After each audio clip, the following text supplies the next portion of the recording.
Hello everyone, welcome back to my channel. This is Paramita and I heartily welcome you to my channel Paramita PM. If you are new to my channel, then I would request you to go through the content of my channel, look at the videos, and if you really find those videos helpful and if they really heighten your interest, then do like it, share it, and do not forget to subscribe to my channel. And most importantly, please turn on the notification bell button so that you get notified whenever I upload any new videos on my channel. So now, without any further ado, let's get into the lecture.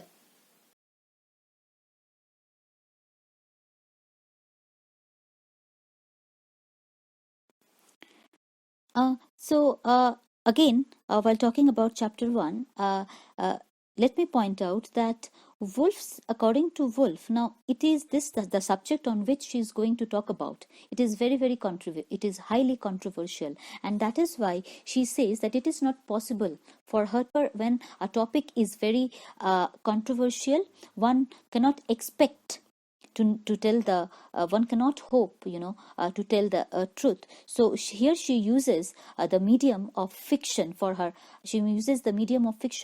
argument, and then with the help of this fiction she tries to focus on the complex network of relationships between truth and fiction, facts and lies, and opinions and emotions.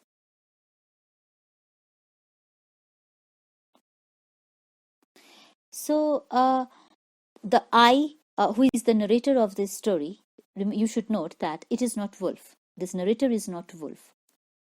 And it hardly matters like who the narrator is, because her experiences and her thoughts will provide the background and argument for the thesis that Woolf has come up with.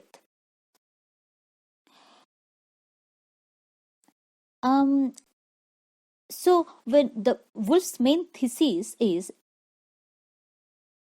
that a woman must have money and a room of her own if she is to write fiction. And she is very clear about this statement, about this thesis statement, because she feels that the basic social and material conditions are necessary for aesthetic achievement. Otherwise, it becomes impossible. And by addressing this question, what she does, she creates the situation in order to deal with the problem of women and fiction in an objective manner.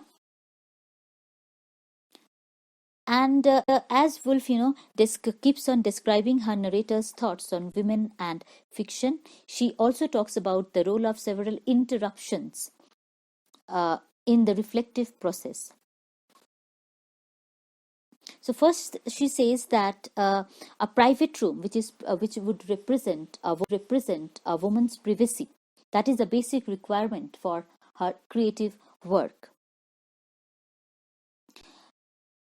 And then financial independence, because without this necessary means, it is not possible for a woman to have her own position in the society as well as to pursue her dreams. So over and over again, we find that where a man's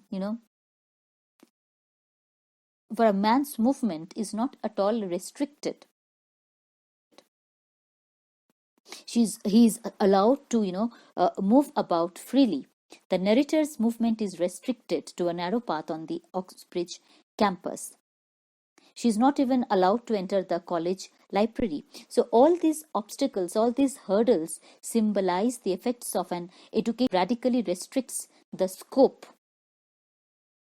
of a woman's intellectual exposure. The society is structured in such a way that it would not allow a woman to have that degree, that level of intellectual exposure which is allowed to a man, because at every step her movement is restricted. And here we find that women are denied access, whether it is to building or to ideas. And this is a kind of restriction that is imposed upon the freedom of the female mind. So once they get restricted, they are not allowed to think freely.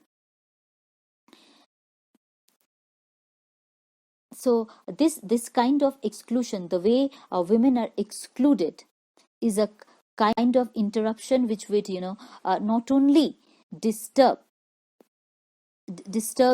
not just a single thought, it not just disturbs a single dream, but it would have it would cast a deep impact on their life development and the historical development of an intellectual tradition, because this kind of restriction would prevent them from having an intellectual tradition of their own, and therefore it would also curb their development as an individual.